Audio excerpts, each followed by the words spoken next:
Hey there, Janae with Palin Projects here, and in this video I am going to be going over my last specialty seed order. So I try and pick up a couple seeds here and there from local seed shops throughout the year, so if I've missed something or if I need something more in bulk. But these are the seeds that I picked up that I, wanted to try out that are more like specialized. At least the majority of them are kind of specialized and not something that I can pick up locally. So this seed order came from Baker Creek. Yeah, Baker Creek, the Heirloom Seeds. And like I said, a lot of them are more on the specialized side. I don't think I've seen any of these varieties. Maybe one or two that are local, and even then, it wasn't as many seeds in the packet for the same price, or it was similar but just not the same seeds. So let's get into it. The first one is a honey nut squash. Like I said, I probably could have picked up these guys from a local box store or a local tool store, but I was already placing an order, so I picked them up anyways. This is a 100-day squash, a mini butternut, one of the best tasting squashes of all time. The fruit reaches just 4 to 5 inches long, single serving size, and a quick to roast whole bred by renowned vegetable breeder Michael Mazurek of Cornell. I probably butchered that name. I apologize. And tastes trialed by famous chef Dan Barber. Direct seed, I think all. I have a hard time quantitating everything, but as far as I know, all squash and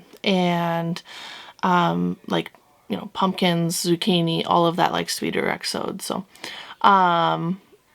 or it says set out indoor started plants after last frost. Don't let transplants become root bound. Don't disturb roots while transplanting.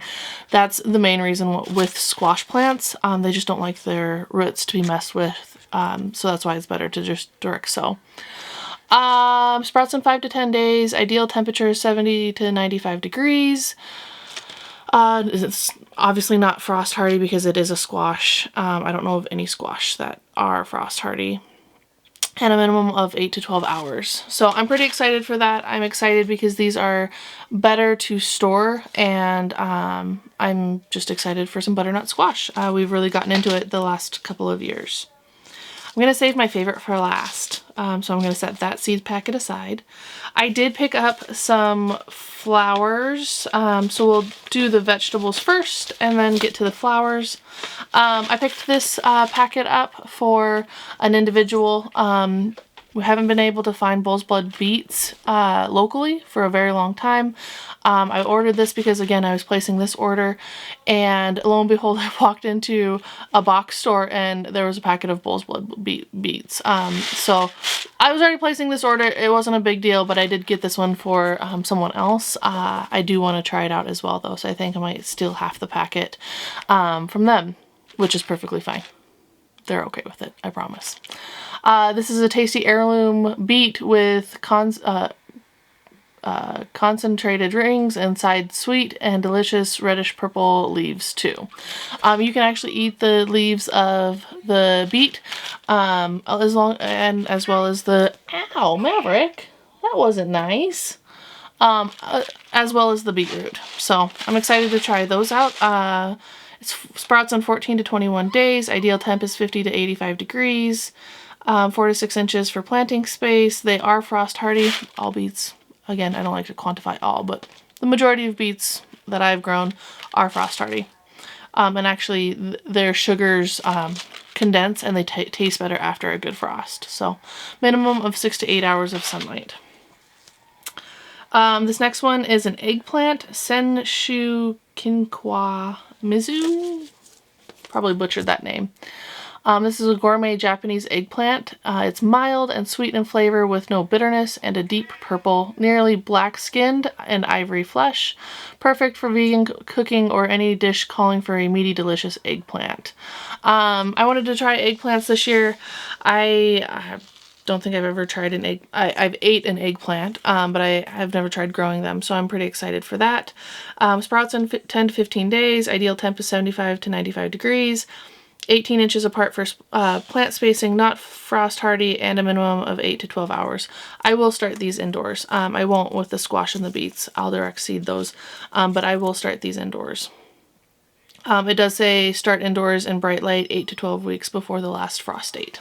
So we'll get those started here shortly. Ground cherries, I did grow these last year. I started them. I don't think they made it out into my garden. I couldn't find them last year, and so I'm going to do a better job at keeping track of these this year. Polish heirloom variety has unusually fine flavor, very sweet with a nice hint of tartness, an excellent choice for pies and preserves. Start indoors 6 to 8 weeks prior to last frost, and then cover lightly with soil. Do not allow soil to dry out. It sprouts in 6 to 14 days. Ideal temp is 7 to 90 degrees. 16 inches apart for plant spacing. It's not frost hardy, and it needs 6 to 12 hours of light. Again, I thought I started some of these last year.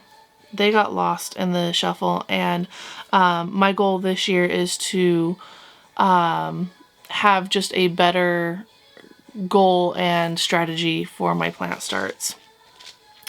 The last one that I ordered was a gourd. It's a loofah gourd, and it grow your own natural dishcloth or bath sponge, old-fashioned type of 2 foot long. Fruit is edible when small and tender.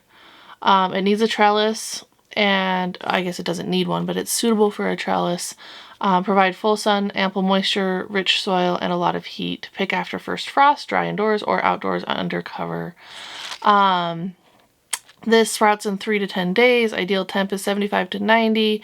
Plant spacing is 18 to 24 inches. It's not frost hardy, and it needs an 8 to 12 hours of sunlight. I might,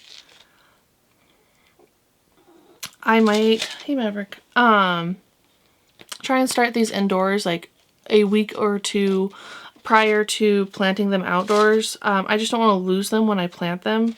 I do have, you know, there's quite a few seeds. There's a minimum of 20 seeds in here, but I really want to try this one. This one is something that has kind of piqued my interest this year, and I figured I would try and see if I could grow a loofah.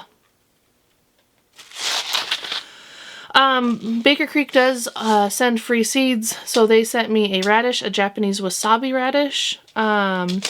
Looking forward to try this because this isn't something that I would have necessarily picked for myself, but I'm going to try it anyways. It's 60 days to maturity. It's a round-shaped Japanese daikon radish, has intensely pungent, spicy flavor, perfect for lovers of wasabi. Chefs and experimental home cooks will be delighted to play with this sensational root crop. It says to sow them directly, so outdoors. It sprouts in 3 to 6 days. Ideal temp is 50 to 75 degrees. All of these degrees are in Fahrenheit as well, so I apologize if I didn't say that in the beginning. Plant spacing is 2 inches apart, and it is frost hardy. That's interesting. I didn't realize that. 6 to 12 hours of full sunlight. So that's the majority of the vegetables that I got from Baker Creek. I did get 3 flowers. One is the rainbow sherbet celosia. I've heard it pronounced a couple different ways, so don't get on me for my pronunciation. 90 to 100 days, fractal patterned flowers shimmer in a range of sherbet tones. This is by far the most groovy celosia we have seen. The intricacy pointed heads range from tangerine to apricot and strawberry. Plants reach 18 to 30 inches tall, making them an excellent choice for landscaping, bedding, container design, or cut flowers. Start indoors 3 to 4 weeks before transplanting out. Sprouts in 14 to 21 days. 65 to 95 degrees for the temperature that it likes, 6 to 8 inches apart for plant spacing. It's not frost hardy, and it needs 8 to 12 hours of sunlight. I'm going to try and use this as a cut flower. I want to try and make a bouquet for our table every year this year, so that's why I have a couple more flowers this year, and I'm going to try and start a couple more flowers than I usually do. Cosmo rubenza, I like these. This is an annual, very compact plant reaching only to 2 feet. Single blooms open in luxurious, deep burgundy and fade gradually to old rose as they mature. Sow in place after frost, so outdoors. I believe you can start these indoors as well though. Sprouts in 7 to 14 days. Ideal temp is 70 to 75 degrees. Plant spacing is 10 inches apart. It's not frost hardy and it needs 8 to 12 hours of sun. I think these will look gorgeous together. I mean, look at that. Just look at that combination. The last one is Rudbeckia Sahara. Oh, this is just so pretty, guys. 100 days, flower and artful assortment of unusual colors with fluffy 2 to 3 inch semi-double and fully double blooms. You know me, I'm a sucker for a good double bloom. Tidy plants reach just 20 to 20 inches tall, 20 to 22 inches tall, making them suitable for garden design and cut flowers. Sow in place in spring. Plant spacing needs 8 to 12 inches. If you remove the blooms, it will bloom longer and more. So that's pretty exciting. Sprouts in 7 to 10 days. Ideal temp for this plant is 70 to 95 degrees. Not frost hardy, and it needs a minimum of 6 to 8 hours of sun. I just, like, seriously, everyone, I mean, come on. Come on. Look at those colors. Look at those colors. Isn't that gorgeous? I mean, I'm loving it. Just loving it. So for my last, Mr. Mav is wanting some love. For my last endeavor this year, I have actually looked for these seeds for a couple years, and I've never been able to get my hands on them. They've always been sold out, or I just straight up haven't been able to find them. I love spice. I really do. I grew habaneros last year.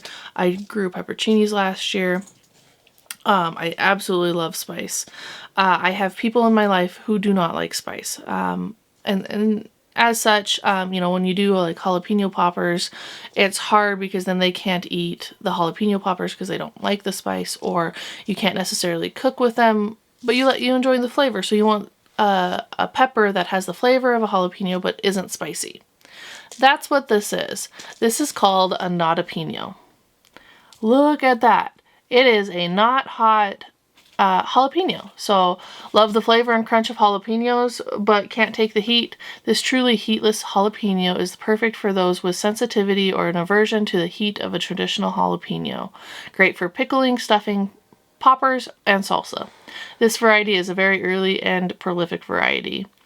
It does say start indoors 8 to 12 weeks prior to last frost date. Sprouts in 7 to 10 days. Ideal temp is 70 to 95 degrees. 14 inches apart for plant spacing. It's not frost hardy, and it needs 8 to 12 hours of sunlight. So this one I'm very excited for because I will be able to make like a spicy salsa and a not spicy salsa and have kind of roughly the same flavors.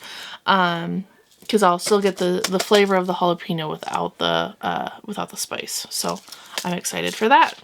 So those are my new varieties this year. I'm excited to start them. If you have any questions or want to see me grow them in my journey with these varieties, you know, please stick around and follow the channel. And we'll be starting seeds here shortly. We just the snow just melted away where we're at. So we're in northwestern part of the states in Montana. And so I'm going to be starting my seeds. This is the latest I've ever started my seeds, but we're going to be starting seeds here pretty soon. So I hope you enjoyed watching, and I'll see you in the next project. Thanks. Bye.